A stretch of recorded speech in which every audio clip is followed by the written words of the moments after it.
بسم اللہ الرحمن الرحیم. بیٹا توجہ میری طرف ہو. ہماری گفتگو واجبات نماز میں. واجبات نماز میں سے آپ مشاہد صاحب قیام پڑھ چکے، نیت پڑھ چکے، تکبیرۃ الاحرام پڑھ چکے، قرأت پڑھ چکے. ٹھیک ہے.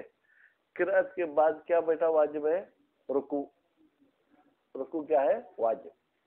البتہ وہ آپ تنزیل مسائل وغیرہ میں بھی پڑھ چکے ہیں، تبلیغ بھی کر چکے ہیں کہ یہ جو ہے واجب بھی رکنی ہے، غیر رکنی نہیں ہے.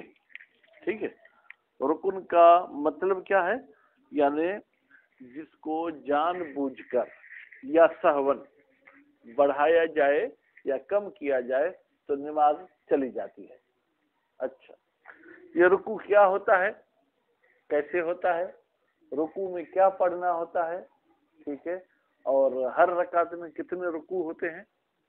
فرماتے ہیں ہر رکعت میں ایک رکوع ہوتا ہے. نماز آیات کو چھوڑ کر. نماز آیات کا کچھ طریقہ الگ سے ہے.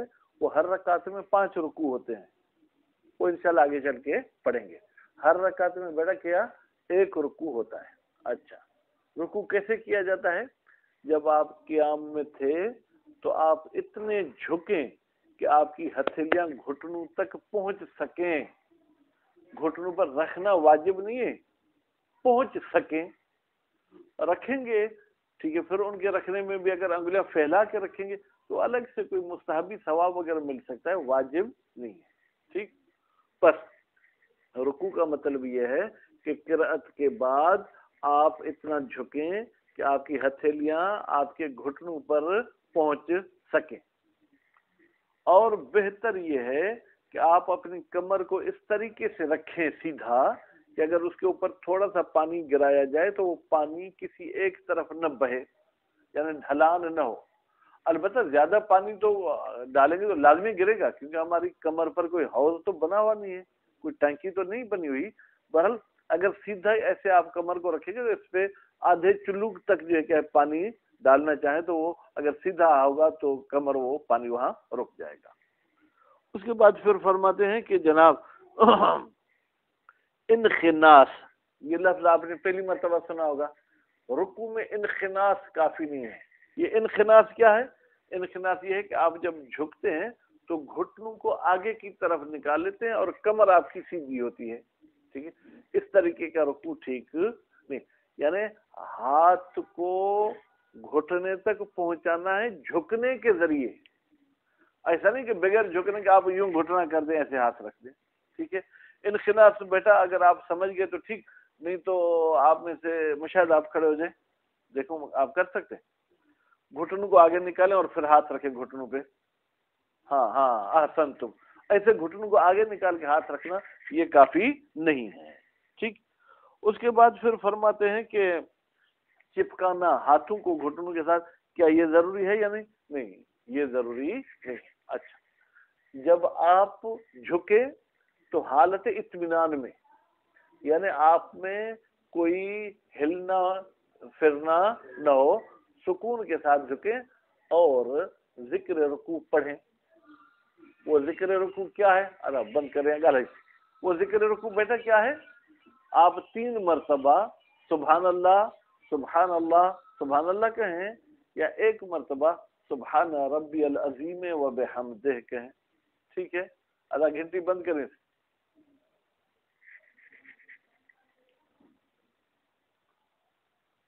تو 3 مرتبہ سبحان اللہ کہیں یا آپ جو کیا ہے وہ 1 مرتبہ سبحان ربی العظیم و بحمدہ کہیں. خوب. تو یہ ذکر کہنے کے بعد پھر کیا کرنا ہے؟ پھر آپ کو بالکل آرام سے سیدھا کھڑا ہونا ہے. جب کھڑے ہو رہے ہیں تو ہلنے کی حالت میں کچھ بھی نہیں پڑھنا. جب سیدھے آپ کھڑے ہو گئے تو پھر مستحب ہے آپ سمع اللہ لمن حمدہ کہیں. ٹھیک. یہ بھی جب کہہ رہے ہیں تو بھی آپ سکون کی حالت میں کھڑے ہوں. ٹھیک ہے. اس کے بعد اللہ اکبر، یہ بھی سکون کی حالت میں کریں. پھر آپ کو جو کیا ہے جناب وہ سجدے میں جانا ہے. خوب. تو سجدے کا تو ذکر آج ہم نہیں پڑھیں گے. ٹھیک ہے. لیکن یہ پڑھتے ہیں کہ بھائی یہ جو رکوع میں آپ کہتے ہیں سبحان منصوب پڑھتے ہیں، اس پہ عامل نصب کون سا ہے؟ کوئی ہے عامل نصب؟ کہتے ہیں کوئی عامل نصب ظاہر نہیں ہے تقدیر میں، سبحت سبحان ربی العظیم و بحمدہ، یہ گویا کہ مفعول مطلق ہو جائے گا سبحتوں کے لیے۔ پھر اس کا مطلب کیا ہے؟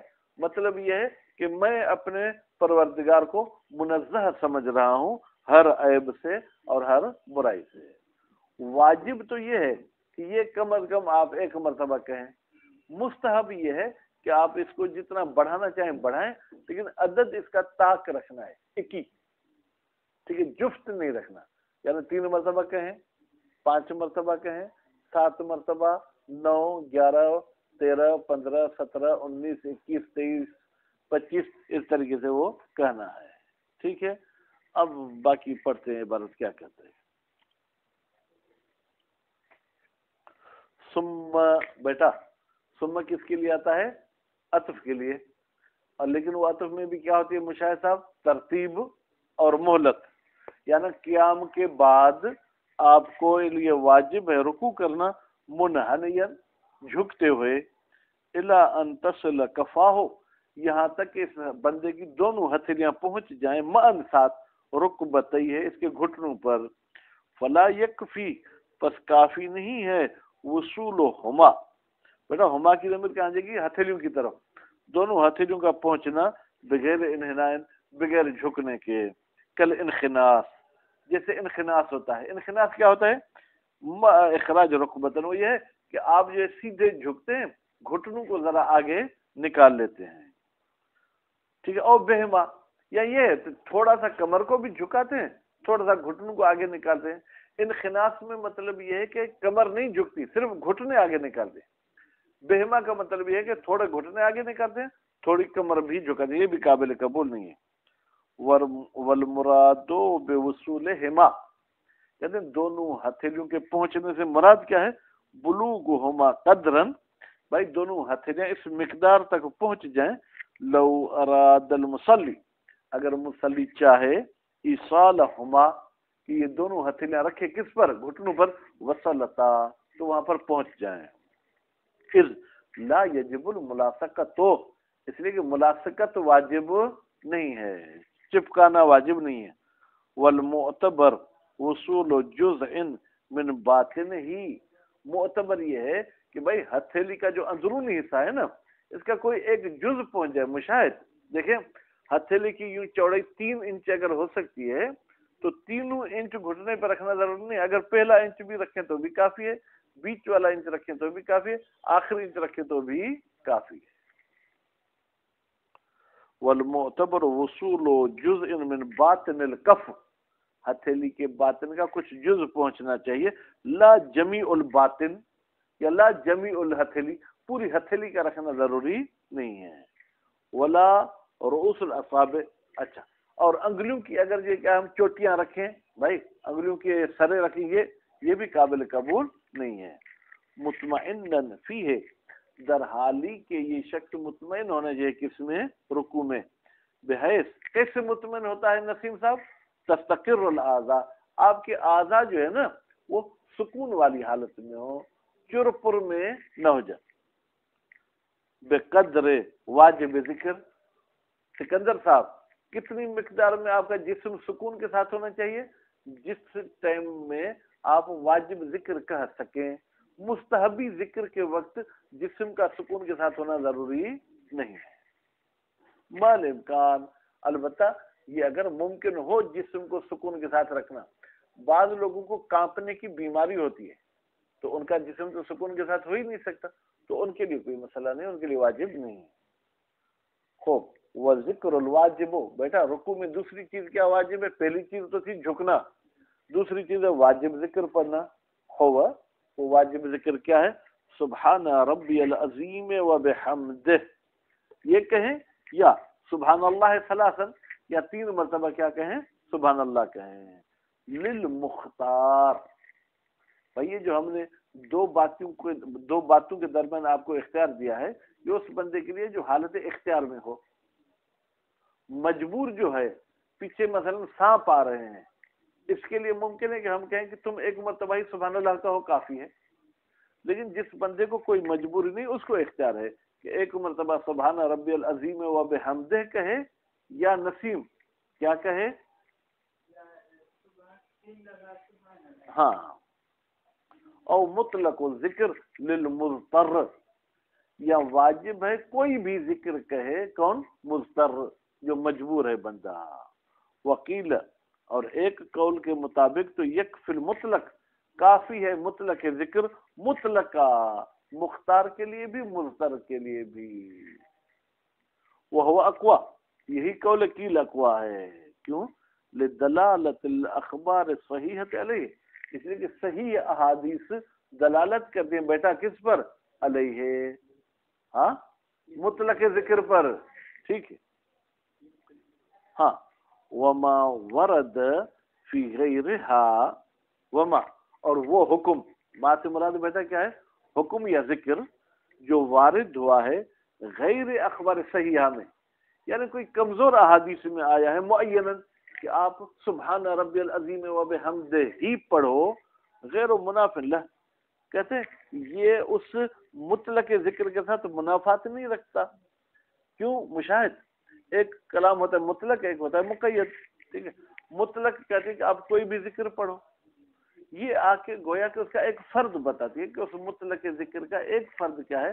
سبحان ربی العظیم و بحمدہ۔ لأنہ، اس لیے کہ یہ معین ذکر بعض افراد الواجب الکلی، یہ اس کلی کے افراد میں سے کوئی ایک فرد ہے، تخیراً، کلی کون سی؟ جس کو اختیاری حالت میں ہمیں پڑھنا ہوتا ہے، یعنی کیا اختیار ہے کوئی بھی ذکر پڑھو، اس کا ایک فرد کیا ہے؟